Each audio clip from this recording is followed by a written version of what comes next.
जीव स्वयं नित्य निरंतर कर्मों के जाल को रच रहा है और अपने आप को बांध रहा है। आपको मुक्त होना है, बंधना नहीं है। जीव का जन्म कर्मों के अनुबंध से होता है, कर्मों के बंधन से होता है, और उसको अपना ऋण चुकाना होता है। ये पूर्व के जन्मों से निश्चित किया गया है। यहां ऋण चुकाए बिना कोई जा नहीं सकता। एक महात्मा जी भ्रमण करते थे, तो उस समय असरफियां चलती थी, मोहरे असरफियां, तो उनको भेंट में देते लोग। तो या तो ठाकुर सेवा में लगे तत्काल, या संत सेवा में तत्काल लगे, उसका संग्रह करके डोलना ये ठीक नहीं है। बैरागी के लिए सिद्धांत में ये ठीक नहीं है। तो जब 2, 4, 6, 8 ऐसे मोहरे हुई, तो उन्होंने विचार किया कि और भ्रमण करके जब काफी मोहरे हो जाएंगी तो प्रयागराज में जब कुंभ पड़ता है, एक बार पूरे सब अखाड़े के संतों को, अलग अलग संप्रदाय सब संतों को बुलाएंगे और सबको खुआएंगे। अब साधु है तो यही विचार करेगा, और क्या विचार करेगा। तो उन्होंने एक ऐसे डंडा बनवाया, बेंत, जो ऊपर से चूड़ीदार और भीतर पोला, और मोहरे उसमें डालते गए। और भ्रमण, जहां जहां श्रद्धालु भगत थे सबके यहां जाना और इच्छा रखना कि एक मोहर तो दे दे दक्षिणा में। कामना कोई भी हो वो बांधती ही है, ध्यान रखना। इसीलिए प्रभु जो चाहे वो करे, अपनी चाह नहीं रखनी चाहिए, अपनी चाह प्रभु की चाह में मिला देनी चाहिए। धीरे धीरे वो छड़ी भर गई। भ्रमण करने वाले महात्मा चूड़ी लगाई, इंतजार करते रहे। जब प्रयाग का कुंभ पड़ा तो चले। तो रास्ते में एक गांव में पूछा जाता है, जैसे कहीं रुको कि कोई श्रद्धालु ऐसा है जो संत सेवी है। तो कुछ लोगों ने बताया, हाँ एक परिवार है बहुत संत सेवी है और आपको मिलाते हैं उनसे। आइए महाराज, घर में रुका, खूब अच्छा हलवा पूड़ी पवाया, और जो घर के मालिक थे चरण दबाए। चरण दबाते दबाते उनकी दृष्टि पड़ी उस डंडे पे। इतना मोटा और ऊपर से कुछ चूड़ी सी भी नजर आ रही, इस डंडे में तो कोई रहस्य है ही है। अब महात्मा जी को खवा पिला के सुला दिया। महात्मा जी जब सो गए तो पत्नी से धीरे से कहा, वो डंडा लाओ बाबा जी का। डंडा, वो चूड़ीदार जो ही खोला पलटाया तो सैकड़ों मोहरे। ऐसे संत रोज पधारे भगवान, तुम आनंद हो जाए फिर क्या। पत्नी से कहा, नाप के कंकड़ लाओ। वो तो महात्मा जी तो खाए खीर पूड़ी, आराम से सो रहे। रात में पूरी प्लानिंग करके उसमें कंकड़ भर के चूड़ी लगाकर सिराने रख दिया, सारी मोहरें हटा ली। महात्मा जी आराम से छड़ी उठाए तो वजन पक्का। वैसे बड़े लोग चतुर होते हैं, पर ये नहीं जानते कि कर्म कितना भयानक होता है। और उनकी कोई संतान नहीं थी, पर धन में इतना प्रेम उनको था। बहुत सावधान। साधु महात्माओं के पास जो अर्थ है, गृहस्थी अगर आता वहीं से है, पर अगर उसको जोर जबरदस्ती या किसी छल कपट से, तो वो उसका विनाश ही करता है। आज तक का प्रमाण है। अब उनको ये भाव पता नहीं होगा, या पता होगा तो लोभ के कारण वो उसको मान नहीं पाए होंगे।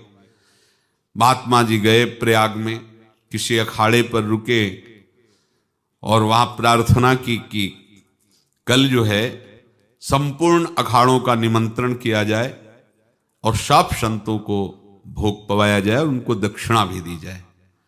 महंत ने सोचा कि बहुत बड़ा है तो उत्सव है, क्योंकि प्रयाग में कितने हजारों संत महात्मा सब। उनका महाराज बोरों इसमें चीनी और टीनों घी लगेगा, सब व्यवस्था। बोले आप मंगाइए, एक एक हिसाब हम करेंगे, हमारे पास सब व्यवस्था है। बोले कुछ तो पहले दे दो, इकट्ठे देंगे हम। उनको था कि अगर हम छड़ी खोला और 2-4 मोहरे दी, किसी को पता लग गया तो गड़बड़ हो सकती। बोले हम भंडारे के समय आखिरी में सब कुछ आपको दे देंगे। ठीक है। वो अपने पास से पैसे लगाकर खूब जितना सामग्री सब लाए, लाखों की, और सब संतों को निमंत्रण कर दिया। संत जन निमंत्रित हो गए, भंडारा बन रहा है। तब वहां के महंत है और उनका देखो भंडारा भी बन रहा है, संतों को निमंत्रण। अब आप अर्थ की व्यवस्था कीजिए, क्योंकि इतनी बड़ी हमारी सामर्थ्य नहीं थी जितना हमने किसी तरह हमने व्यवस्था की। अब मुझे अर्थ चाहिए, तभी आगे की व्यवस्था बढ़ेगी। संतों को दक्षिणा देंगे और जिनसे अर्थ लिया उनको दे। देखो रसोई बन गई है सब। उनका छत में विश्वास नहीं तो ये अभी चूड़ी खोली। उनको तो था ना कि मोहरे हैं कंकड़। तो अब जैसे कितना उनको सदमा लगा होगा, हजारों संतों का निमंत्रण, रसोई बन, मतलब संत हो के छल कपट। तो उनका महाराज आपने तो हमारा नाश कर दिया, जो महंत थे। अब बताओ रसोई बन गई, संत निमंत्रित हो गए और आप ये कंकड़ दिखा रहे हैं हमको। आपने तो हमें बर्बाद कर दिया, हमारी इतनी सामर्थ्य नहीं थी, आप पहले बता देते। संत होकर ऐसा छल कपट। अब वो बोले तो क्या बोले, क्योंकि उनको पता था कि मोहरे हैं इसमें। अंदर से उनका चिंतन गया उसी सेठ के पास, अच्छा ऐसा धोखा हमारे साथ किया, भोगोगे तुम। ये जो निकलता है ना भोगोगे, ये अकाट्य होता है। क्योंकि किसी का भी हृदय, मान लो किसी भी जीव जंतु को आप कष्ट दें और उसका हृदय आह भर जाए, तो वो आह वज्र की लेख है, तुम्हें भोगना पड़ेगा। वो देखो भीष्म जी को भोगना पड़ रहा है ना।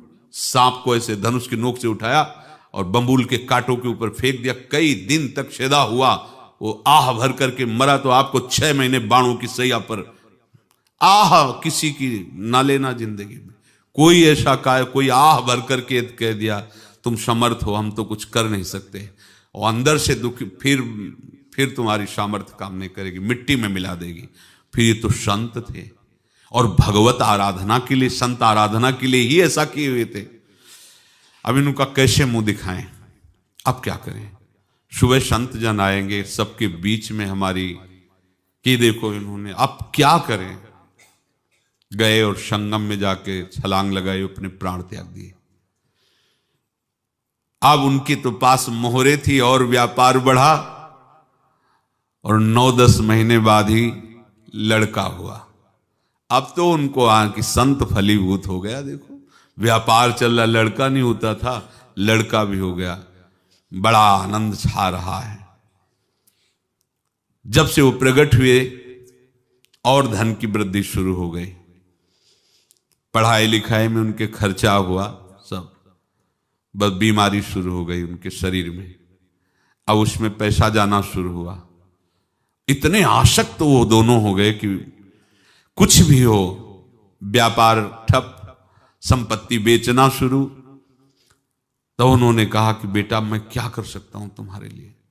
बोले हमारी अंतिम इच्छा है प्रयाग चलो, और जितने प्रयाग में संत महात्मा सबको एक बार भंडारा करवाओ, हमारी इच्छा अंतिम है। क्योंकि अंतिम यही इच्छा थी।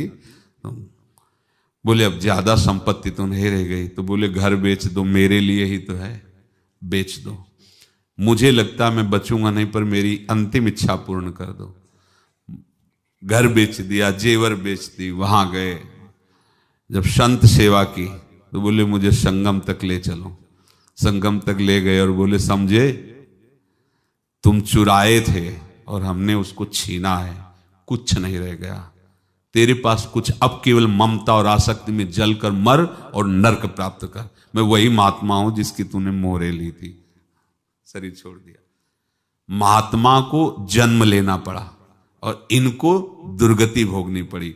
ऋणानुबंध होश में, ऐसा नहीं कि आप जो कर रहे हैं कोई देख नहीं रहा, कोई हिसाब किताब नहीं, जो कर रहे हैं अवश्य में भोक्तव्यम। बहुत सावधान।